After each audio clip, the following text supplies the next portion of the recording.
ఓయ్! ఈరోజు leafy vegetable చేశాను ఇంట్లో అంటే ఎంతమంది హ్యాపీగా ఫీల్ అవుతారు? నేను అనుకుంటుంది ఏంటో తెలుసా? అస్సలు ఎవ్వరూ హ్యాపీగా ఫీల్ అవ్వరు. తోటకూర, గోంగూర, బచ్చల కూర, ఇంకా చాలా లీఫీ వెజిటబుల్స్ అస్సలు హ్యాపీగా ఫీల్ అవ్వరు. బట్ నేను ఒక్కదాన్నే హ్యాపీగా ఫీల్ అవుతాను. ఎందుకంటే నాకు లీఫీ వెజిటబుల్స్ అంటే చాలా ఇష్టం. అయ్యో! మీకు అంత ఇష్టం అండి అయితే మీరే వండుకొని తినండి అంటారా? లేదండి. చిన్నప్పుడు అమ్మ చెప్పినా సరే, అమ్మమ్మ చెప్పినా సరే, నాన్నమ్మ చెప్పినా సరే, ఎవ్వరు చెప్పినా సరే వినేవాళ్ళం కాదు కదా! బట్ ఇప్పుడు బాగా ఏంటంటే హెల్త్ కాన్షియస్ అయిపోతున్నాననమాట. అసలు ఇవి వెజిటబుల్ తినాలి, ఫ్రూట్స్ తినాలి, అవి తినాలి అని చెప్పేసి.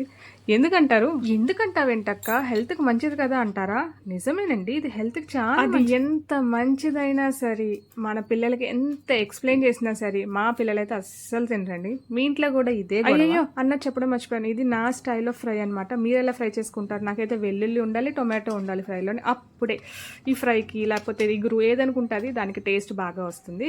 వీడియో నచ్చితే కనుక ప్లీజ్ ఒక లైక్ చేసేయండి అండ్ సబ్స్క్రైబ్ చేసేసుకోండి. మళ్ళీ ఇంకొక వీడియోతో మీ ముందుకు వస్తాను. Bye bye.